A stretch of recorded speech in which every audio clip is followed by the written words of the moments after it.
In a recent development, Union Minister George Kurian resigned after BJP decided not to renew his membership for the Rajya Sabha. In this particular video, we are going to discuss and explain what is the reason behind this decision of Bharatiya Janata Party, what role did Kurian play till now as a union minister as such, what kind of political career he had while he was associated with BJP, what constitutional provisions guide such kind of decision, and to what extent it would affect the outreach effort of Bharatiya Janata Party in the Kerala as far as the minority community of Christians are concerned. So first of all, to give you a background of this particular topic, Union Minister George Kurian, in the recent political development of this month 2026, June 2026, he resigned. He has to resign, basically we can say, as his membership was not renewed. Till now he was serving as a union minister in the Ministry of Fisheries, Animal Husbandry and Dairying, and he was in this role since 2024 when he was nominated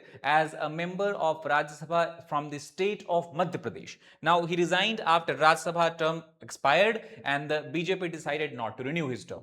Now also if you look here, the Rajya Sabha term, as you know, for every member is for duration of 6 years. His term was about to end. BJP did not renominate him, and as per the constitutional rules and provisions of India, the President of India has the authority to accept the resignation of any union minister, and that's what he has done. So based on this, President of India Draupadi Murmu, she stated, says she followed the advice given by Prime Minister, which is required as per the Constitution of India, and she accepted the resignation of the minister by following the constitutional procedure. Now, which constitutional procedures are followed whenever you have such situation? So, first of all, we have to look at the Article 75 in the Constitution of India. Article 75, we can take a look at two major clauses. The first clause is that the Prime Minister shall be appointed by the President and other ministers shall be appointed by the President on the advice of Prime Minister. And second, clause 2 says ministers shall hold office during the pleasure of the President. Now, when you talk about the pleasure of the President, it means that as long as the minister enjoys the confidence of Prime Minister, as long as the Prime Minister feels that the person should remain as a minister, whenever Prime Minister feels that person should not remain minister anymore, he can then suggest this and recommend this to the president. Based on this, under Article 75, president can remove or accept the resignation of any union ministers. Now this, in this particular case, president has followed Article 75 clause 2 of the constitutions, and resignation was accepted based on this, based on PM's recommendation, we can say. And the reason is because also we look at the entire cabinet or entire we can say ministers that you have in the government of India, they ensure accountability to the cabinet or to council of ministers. Now let us try to understand about the profile of George Kurian. So he is about 65 years old, native of Kottayam region of Kerala. If you look at the southern state of Kerala, in the southernmost part of Kerala, this region, that is Kottayam, also known for Rubber Research Institute, very important place from the natural rubber industry perspective. So he was native of this particular district. By profession he was lawyer, and it's not that he was associated with BJP in recent year. He had a long association with the Bharatiya Janata Party. He, in different capacities, were working in the party since 1980s, and that's why, especially in the state of Kerala, he is considered as a veteran party leader. Not only that, he was also the prominent spokesperson of the party as such. In earlier cases, we have seen that whenever we have a visit of Prime Minister Narendra Modi to Kerala or Union Home Minister Amit Shah's visit to Kerala, he also used to translate their speeches, translate their speeches from the podium itself. So former BJP Kerala, he was also Vice President. Later on, he became the State General Secretary, which is a high enough post as far as the entire leadership is concerned. Then he was made National Secretary of Bharatiya Janata Yuva Morcha, which is the youth wing of Bharatiya Janata Party.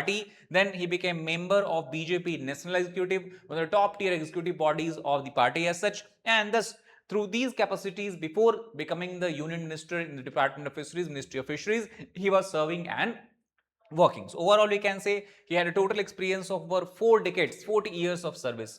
Now, as far as the role in BJP's Kerala strategy is concerned, he was inducted into Union Cabinet in 2024, and many experts argue that he played a significant role to ensure that BJP is able to reach out to the minority community, that is Christian community, especially in the state of Kerala, and it is believed that his groundwork, strengthen the party and also strengthen the presence of BJP in the state of Kerala, which till now has not had any successes as such. Expanded BJP's social base also in the state, and he was then considered as the important southern leader as far as the Bharatiya Janata Party is concerned. Now, Christian community connection, if you look, he himself belongs to the Syro-Malabar Catholic Church, and that makes him a notable figure, a dominant figure as far as the political parties are concerned. Major Christian denominations in Kerala, symbolic cabinet representations, and he also enhanced BJP Christian engagement as far as the domestic politics or state politics of Kerala is concerned.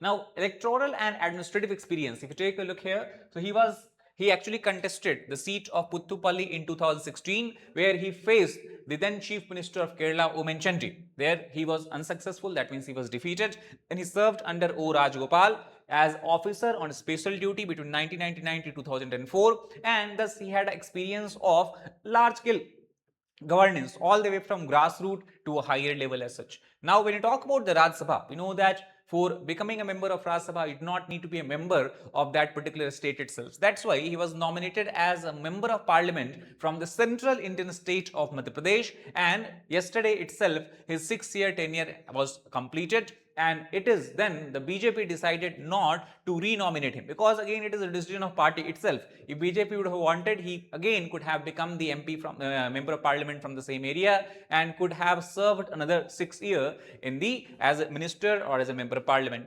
Now what we are seeing is that Tarun Chugh and Rajneesh Agrawal, these are the two members who BJP has decided to nominate from the central Indian states. And if you talk about the significance and implications of this entire decision, so again this is not something which is unique or which is new.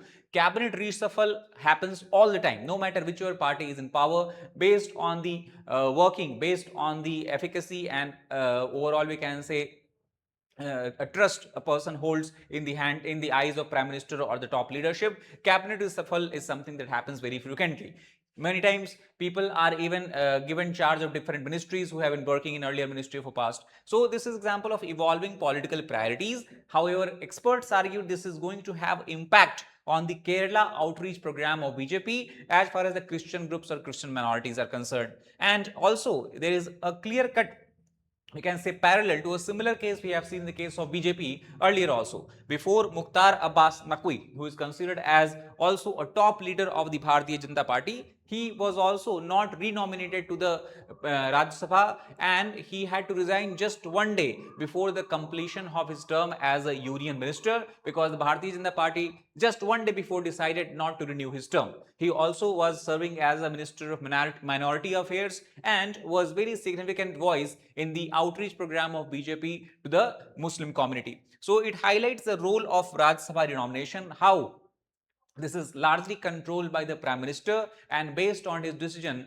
the acceptance of resignation or removal of the ministers can be done by the President of India under Article 75. So that's all about this particular video. I hope you understood and got the idea behind how this entire constitutional mechanism works whenever we talk about the resignation of any union minister or even removal of union minister, and which article of constitution was used by the President. So that's all for this particular video. Thank you very much.